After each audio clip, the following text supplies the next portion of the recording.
सगळे मजेत ना? मजेत असलंच पाहिजे. तर बघा, आज अशी मस्त मोठी मोठी कोळंबी मिळाली आहे. तर अगोदर आपण ही कोळंबी साफ करून घेऊया. आता कोळंबी साफ करायची अगदी सोपी पद्धत आहे. खरं म्हणाल ना, तर ह्याच्यामध्ये खूप कॅल्शियम असतं.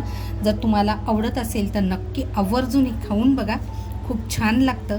तर कोळंबी साफ करायची आहे ना, तर बघा, हा जो भाग असतो आपल्याला काढून टाकायचा आहे. हा दोरा आहे आणि मस्त आपल्याला कोळंबी पटापट साफ करता येते.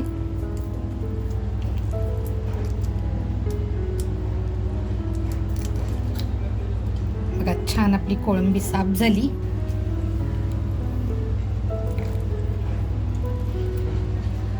अशाच कोळंबी आहे ना, पटापट आपण साफ करून घेऊया.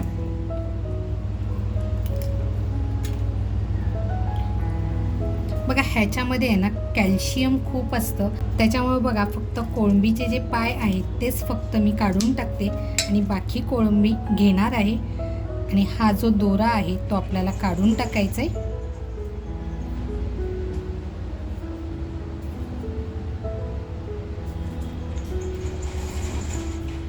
तर बघा, आपली कोळंबी अशी छान साफ करून झाली आहे.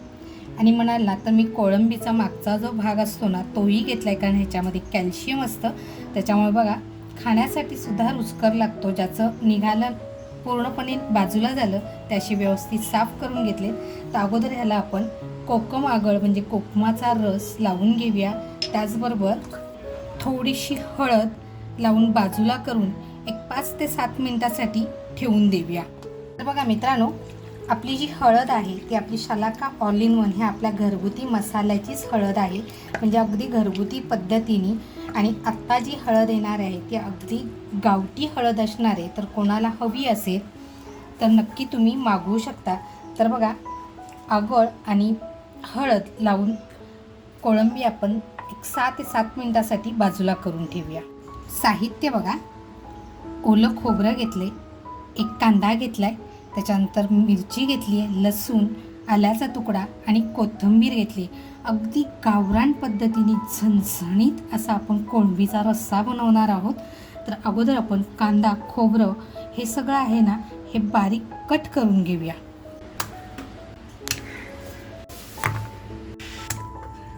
तर बघा, गावच्या पद्धतीने बनवते त्याच्यामुळे कोथिंबीर थोडी जास्त घेतली आहे. अगोदर आहे ना, आपण मसाला हलकासा भाजून घेऊया. बघा, कढईमध्ये थोडंसं तेल टाकते. बघा, तेल छान तापले, कांदा टाकते.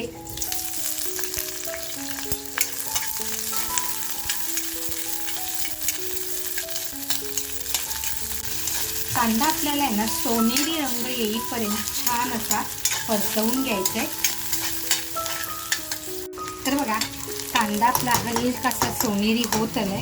तर आपण लसूण घेतली आहे, ही लसूण, त्याच्यानंतर बघा हिरव्या मिरच्या घेतल्या, त्या हिरव्या मिरच्या आणि ओलं खोबरं घेतलेलं आहे. मी इथे ओल्या खोबऱ्याचा वापर करते. तुम्हाला जर ओलं खोबरं वापरायचं नसेल तर तुम्ही सुक्या खोबऱ्याचा वापर करू शकता. तर बघा, ओलं खोबरं घेतले ते आणि आल्याचा थोडासा तुकडा घेतला होता. ते आपल्याला छान असं फ्राय करून घ्यायचं आहे. इथे जर तुम्हाला हवा असेल ना तर तुम्ही एक टॅमॅटोचा सुद्धा वापर करू शकता.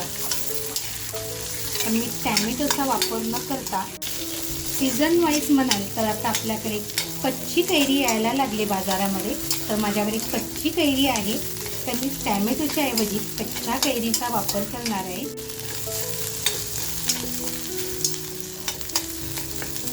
तर बघा, आता आपला हा मसाला आहे ना तो तयार झालेला आहे. तर मी हे वाटून घेते. त्याचबरोबर आहे ना, गॅस बंद करते. कैरी आणि जी कोथिंबीर घेतली आहे बघा, ती कोथिंबीर टाकून छान असं बारीक मसाला वाटून घेते. तर मित्रांनो, आपला मसाला तयार आहे. त्याच्यानंतर इकडे आपली मॅरिनेट करायला ठेवलेली कोळंबी तयार आहे. आपला शलाका ऑल इन वन हा आपला घरगुती मसाला मी 2.5 चमचे घेतलेला आहे आणि चवीनुसार मीठ घेतले. तर बघा, साहित्य पण कमी आहे आणि झटपट होणारी रेसिपी आहे. तर बघा, ज्या कढईमध्ये आपण मसाला फ्राय केला त्याच कढईचा वापर करते. तेल टाकते. तर बघा, आपला शलाका ऑल इन वन हा आपला घरगुती मसाला आहे तो अगोदर तेलात टाकते. लगेचच आपला मसाला आहे आपण जो करून घेतला आहे तो मसाला टाकूया.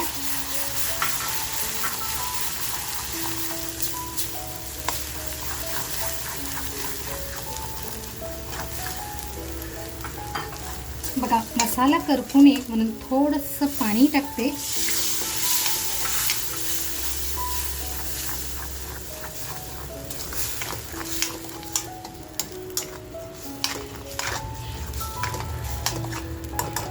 त्याच्यानंतर चवीनुसार मीठ घेतलंय, मीठ टाकते.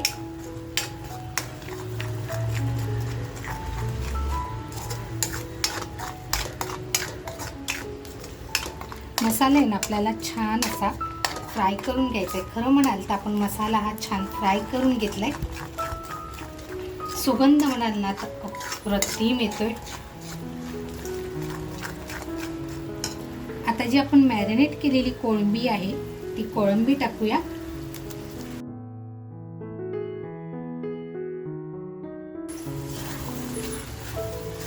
मसाल्याबरोबर आपण छान अशी ही कोळंबी फ्राय करून घेणार आहोत. मित्रांनो, ही माझ्या आईची रेसिपी आहे. माझी आई जेव्हा बनवते ना त्यावेळेस मला अगोदरच असं ताट घेऊन बसावंसं वाटतं, इतकी सुंदर लागते.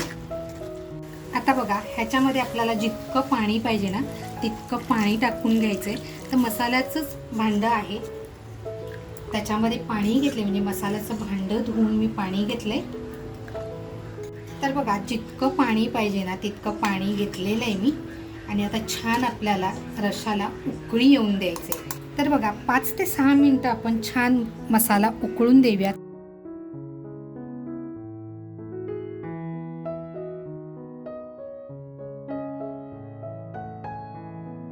तर बघा आपला रस्सा अगदी छान तयार झालाय. गॅस बंद करूया आणि 2 मिनिटं फक्त असंच आपण ठेवून देऊया.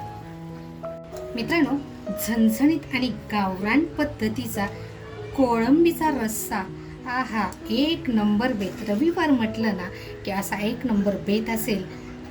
तर बघा असा रस्सा जर असेल ना तर गरम गरम भाताबरोबर किंवा भाकरीबरोबर आहा. तर मित्रांनो 5 मिनिटं ठेवून दिल्यानंतर बघा आहा जबरदस्त तरीसुद्धा आलेली आहे आणि कलरसुद्धा तुम्ही बघू शकताय. आपण कोथिंबिरीचा वापर जास्त केला होता. तर बघा आता आपण काढून घेऊया आणि मस्त ताव मारायला सुरुवात करूया.